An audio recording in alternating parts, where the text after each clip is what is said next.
جب آپ کو کوئی راستہ نظر نہ آئے، حالات بالکل ناممکن لگنے لگے اور راستے تنگ نظر آئیں، تب اور بھی زیادہ یقین سے دعا کرنا، کیونکہ یہی وہ وقت ہے جب سب سے زیادہ ہمارا صبر آزمایا جاتا ہے اور اس کے بعد ہی ہماری دعا قبول ہونی ہوتی ہے۔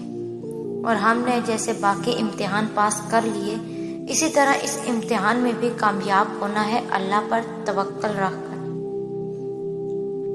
جو دروازے اللہ ہمارے لیے کھول دیتا ہے، انہیں چاہ کر بھی کوئی ہم پر بند نہیں کر سکتا۔ کون ہے اتنی طاقت والا جو اللہ کی رحمتوں، برکتوں، عنایتوں اور محبتوں کو ہم تک آنے سے روک سکے؟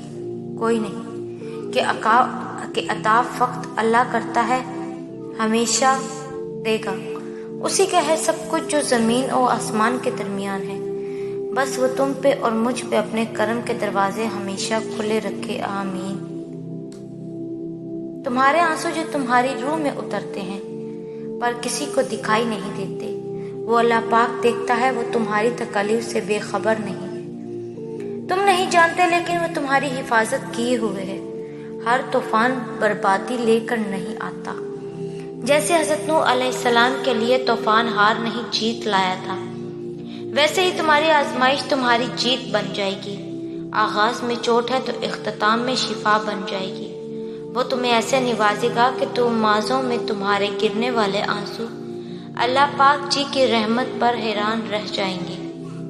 آپ سجدے تک خود نہیں آتے، اللہ آپ کے لیے ایسے حالات پیدا کر دیتا ہے جو آپ کو سجدے تک لے آتے ہیں۔ سجدوں کے بغیر زندگی بہت مشکل محسوس ہوتی ہے، بالکل بے رونق، اور یہی احساس آپ کو ہر روز سجدے میں جھکاتا ہے۔ جو آزمائش اللہ کے قریب کر دے وہ امتحان سے بڑھ کر ہوتی ہے۔ وہ تو اللہ کا انعام ہوتا ہے، اور انعام ہر ایک پر نہیں کیا جاتا، اس کے لیے تو خاص بندے چنے جاتے ہیں۔ حالات کیسے بھی جا رہے ہیں، زندگی کیسے بھی گزر رہی ہے، وقت کیسے بھی چل رہا ہے، جب سب کچھ چل رہا ہے کچھ بھی رکا نہیں ہے، تو امید باندھے رکھے نا، آپ نے امید کا چلنا کیوں روک دیا ہے؟ آپ کے پاس تو سب سے بڑی امید ہے، آپ کے پاس تو اللہ ہے نا، اور پتہ ہے اللہ آپ کو راضی کرنا بھی جانتا ہے۔ یہ سب ایسے ہی ہونا ہے۔ یہ طوفانوں سے گزرتا قافلہ چلتے چلتے جب اپنی منزل پر پہنچ جائے گا، تب آپ راضی ہو جائیں گے، کیونکہ اللہ تعالیٰ نے مجھے تو یہی بتایا ہے کہ اور عنقریب تمہارا رب تمہیں اتنا دے گا کہ تم راضی ہو جاؤ گے۔ کیا پتہ یہ وہی مقام ہو جہاں اللہ تمہیں لانا چاہتا ہو۔ سب کچھ ناممکن ہونے کا مطلب یہ نہیں ہوتا کہ اس کے پاس کوئی اور راستہ نہیں ہے، بلکہ وہ تمہاری فریاد کو بار بار سننا چاہتا ہے۔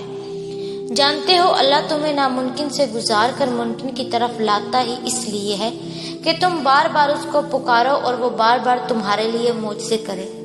ہمارا یقین اتنا کمزور ہے کہ وہ جب ہمیں ذرا سی مشکل سے گزارتا ہے تو ہم اس سے مایوس ہو جاتے ہیں، یہ سوچے بغیر کہ اللہ جہاں سے چاہے وہاں سے وسیلے بنا سکتا ہے۔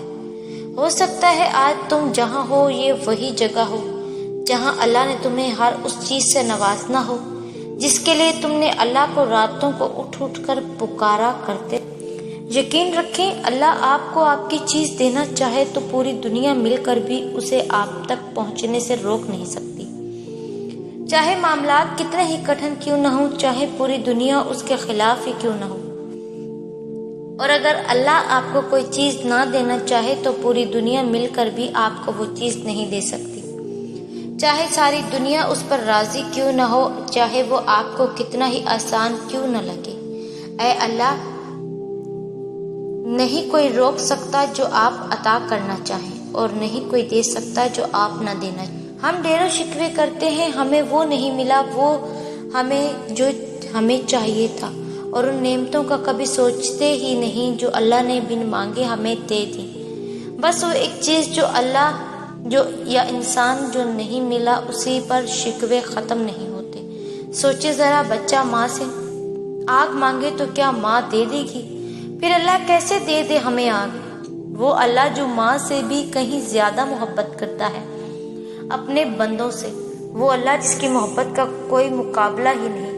ہو سکتا ہے جو ہمیں چاہیے اس سے ہمیں ہمارا صرف نقصان ہو سکتا ہے اس چیز کے ملنے کا ابھی صحیح وقت نہ ہو، ہم اللہ سے بہتر نہیں جانتے، نہ کبھی جان پائیں گے۔ اللہ ہم سے محبت کرتا ہے، وہ ہمیں غلط کیسے دے؟ اللہ کا شکر کریں، اسے جو بھی دیا ہے بہترین دیا ہے، اور جو نہیں دیا اس کے نہ ملنے پر بھی شکوہ اور صبر کریں۔ اس کے نہ ملنے پر بھی شکر اور صبر کریں۔